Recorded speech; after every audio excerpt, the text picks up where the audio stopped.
Assalamualaikum, hello guys, ketemu lagi dengan gue di channel Pokoke Hobi RC. Gue ucapin buat teman-teman semua yang memiliki kesukaan yang sama dengan gue, salam satu remote, salam satu hobi dimanapun teman-teman semua berada.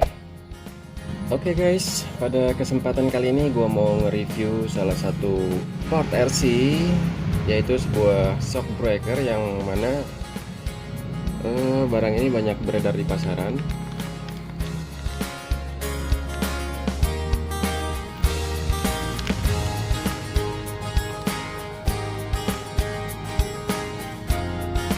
Shock ini berbahan metal ya guys.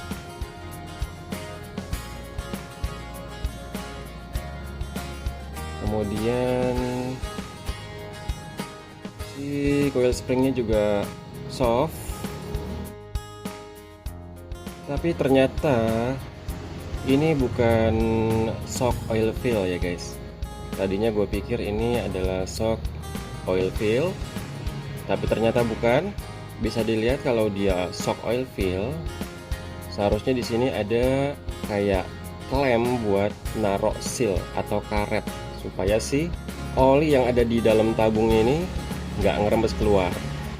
Nah ini nggak ada klem yang untuk narok seal atau karetnya, jadi pastinya ini adalah bukan shock oil fill ya guys. Lanjut, sebagai bahan perbandingan di sini juga udah gue siapin shock bawaan WPLC 34.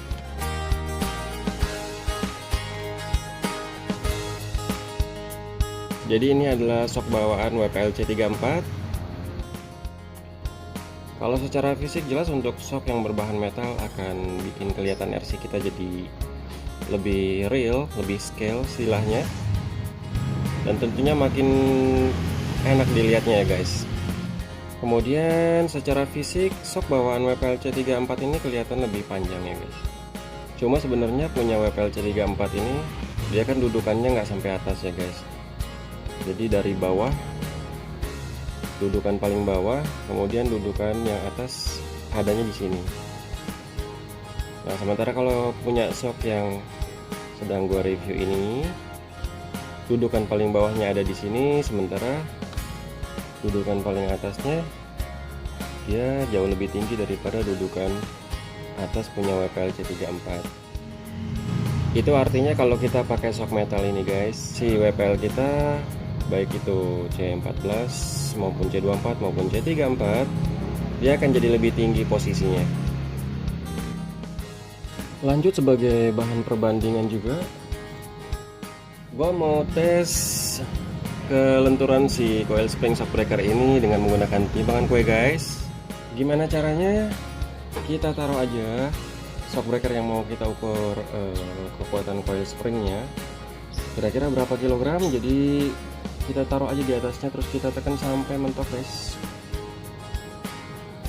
untuk mengetahui berapa kilogram maksimal dia bisa nanggung beban. Nah ini udah mentok ya guys ya. Ini kira-kira 400 lebih dikit, 425 lah ya kira-kira, 425 gram. Oke, nah untuk perbandingannya kita coba punya WPLC 34 guys. Kita tekan juga di timbangan sampai mentok. Nah ini udah mentok, dia kurang dari 400 gram. Oke, berarti si coil spring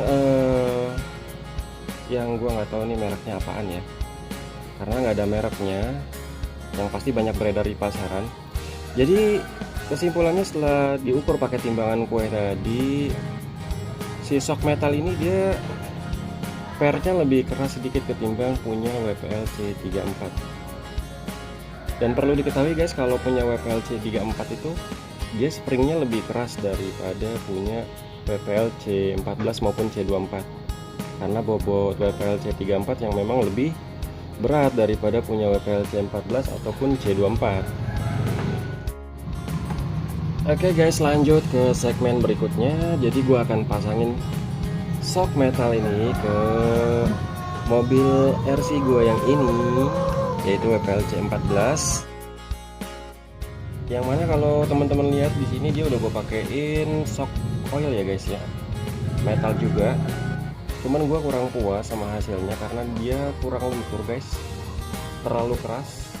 Terus bantingannya juga masih kurang empuk lah guys. Ya terbilang keras kalau segini. Begitu juga dengan belakangnya sama aja. Oke guys, langsung kita bongkar aja supaya kita bisa pasangin nih shock metal yang baru dan bisa tahu hasilnya kayak gimana ya guys.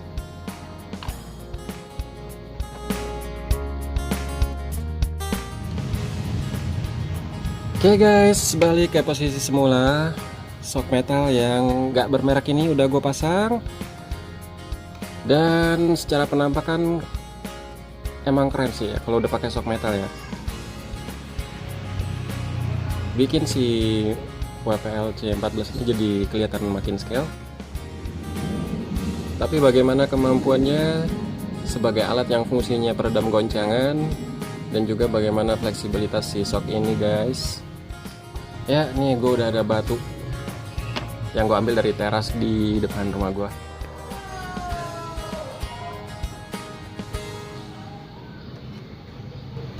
Wih,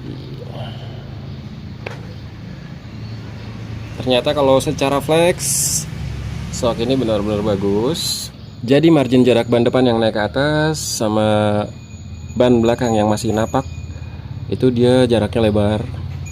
Bagus lah kalau gitu fleksibilitasnya. Sekarang kita coba bagian belakang.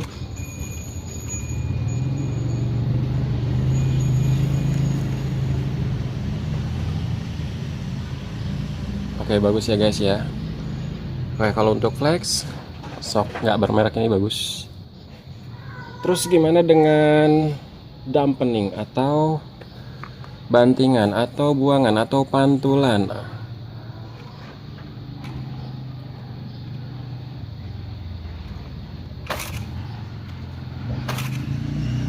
Oke. Kalau secara pantulan dia agak membel guys, kayak bola bekel. Jadi dia mentul banget. Ya mungkin karena memang si shock ini bukan shock oil fill, jadi dia nggak ada gerak tahanan waktu dia mantul.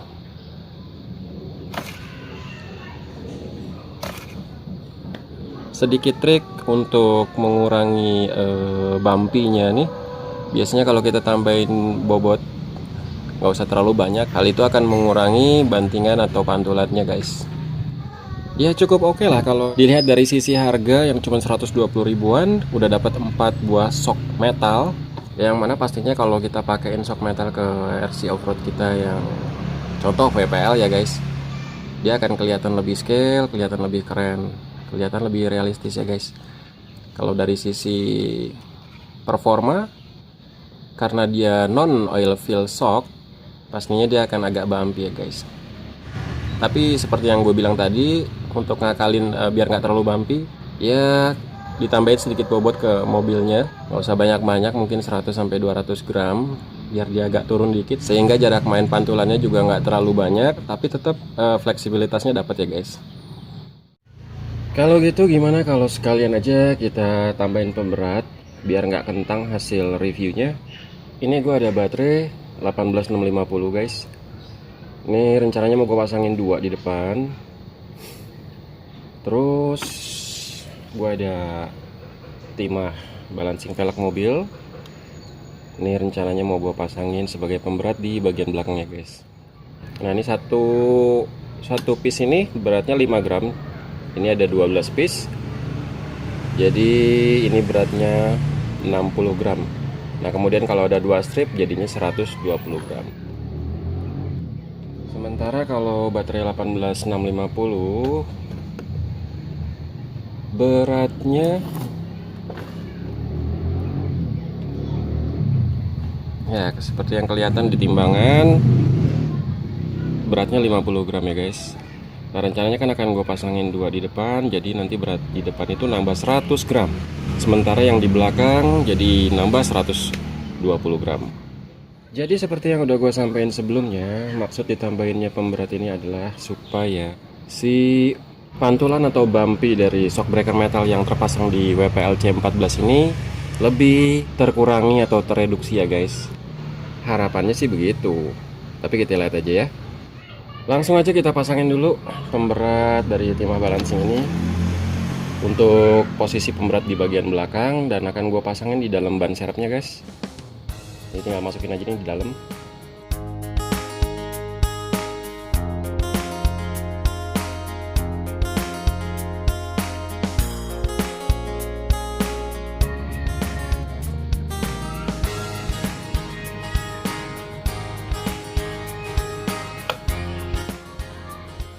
Dan di bagian depan udah gue pasangin sebelumnya guys. Yang tadi rencananya gue pasangin dua, ya udah gue pasangin dua.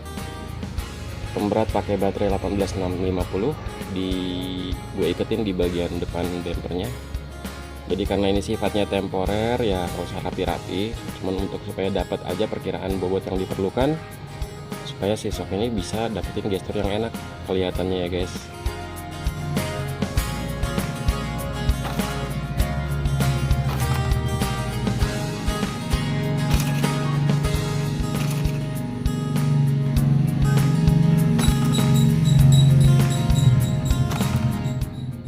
Tetap masih ada pantulan karena memang shock non oil fill itu dia nggak ada friksi. Tapi kalau secara gerak pantulan dia udah kelihatan lebih bagus ya guys.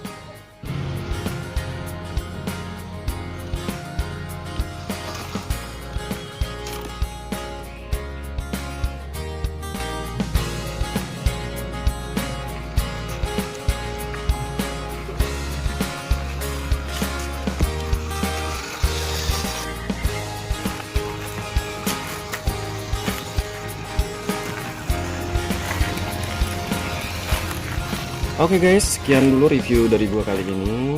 Gue ucapin terima kasih yang sebesar-besarnya buat teman-teman semua yang udah selalu support channel gua. Dan untuk yang baru gabung, kalau teman-teman merasa video gua bermanfaat dan dapat menambah referensi teman-teman semua, terutama untuk yang memang sama penyuka hobi RC Off-road, silahkan di like, di share, dan di subscribe ya guys. Oke, sekali lagi terima kasih banyak buat teman-teman semua. Salam satu remote, salam satu hobi. Assalamualaikum warahmatullahi wabarakatuh.